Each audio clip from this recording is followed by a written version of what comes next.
Bullshit. It's the No Bullshit Marketing Show. I'm Dave Mastovich.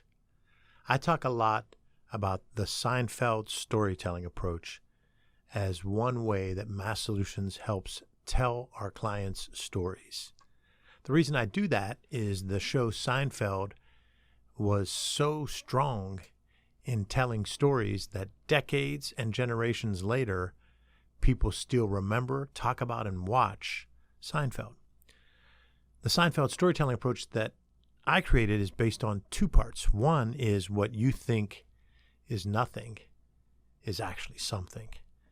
We talk to our clients again and again because there are things they're doing as part of their process that they take for granted that segments of their customers would actually like to hear about.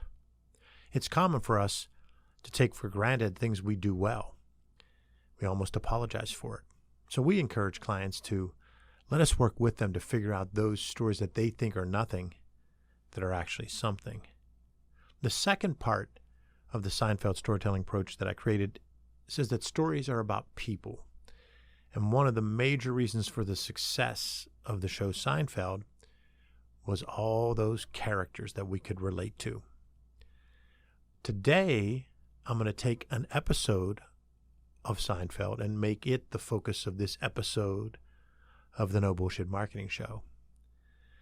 The episode in question is when Morty Seinfeld, Jerry's dad, decides that Jerry isn't doing well financially as a comedian and that he might have to come out of retirement to support Jerry. He lands a job working for Elaine and Mr. Peterman.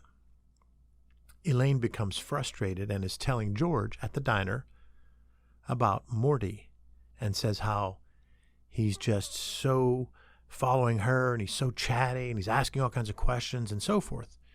And George says, "You know what I do when those old geezers from the Yankees come around?" And she says, "No, what?" And he said, "Schedule a meeting for late in the afternoon." She says, "What?" He says, "Schedule a meeting for late in the afternoon because they get up at 4 a.m. They'll be tired." And then it shows that Elaine schedules this meeting for around 5 o'clock. And Mr. Peterman is talking to Morty, and Morty actually says, "If we're going to have meetings until all hours of the night, can we at least get some food?" And the gag is that older people get tired in the afternoon, and so Elaine was manipulating Morty.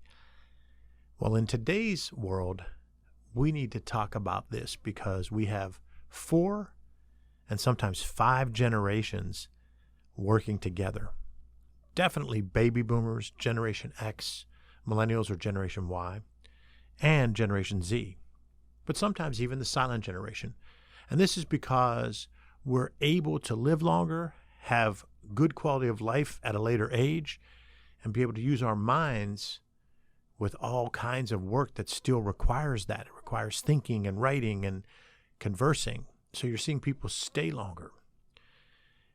One statistic I just read said 52% of the workforce is over the age of 45. So there was a lot of talk about the massive amount of boomers that are retiring, and that is true. But many boomers are staying on longer than expected, and Generation X will as well.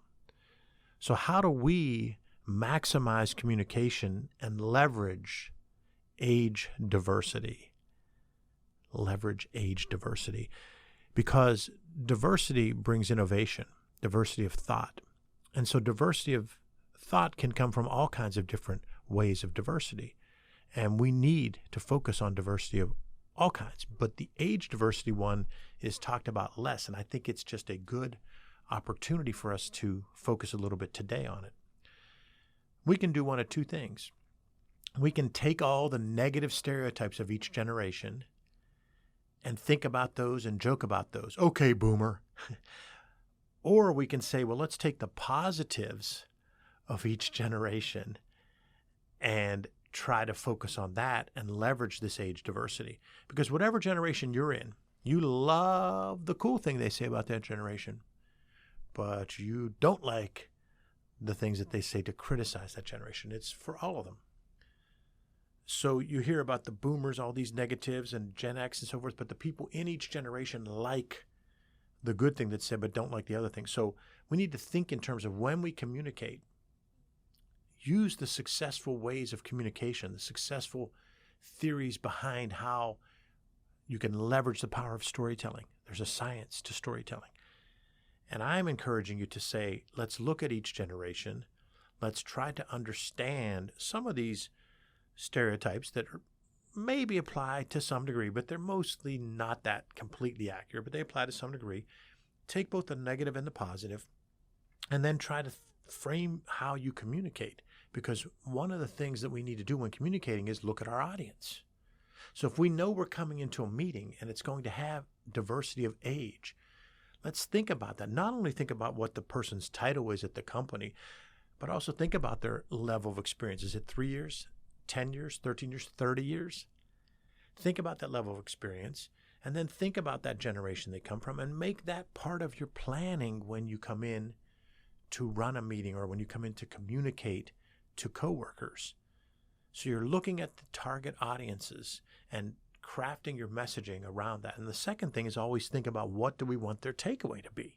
So if we're doing these two things, we're actually applying part of the Seinfeld storytelling approach, because the second part of the Seinfeld storytelling approach is that stories are about people. So if we think of the people we're going to be talking to, and we create stories that those people can relate to, we can benefit from the diversity of age instead of becoming frustrated with age diversity. Thanks for listening to another episode of the No Bullshit Marketing Show, recorded here in our studio in bold, beautiful downtown Pittsburgh, Pennsylvania. Remember, ask yourself, what's the big idea? And build your story around the answer. It's all about bold solutions, no BS.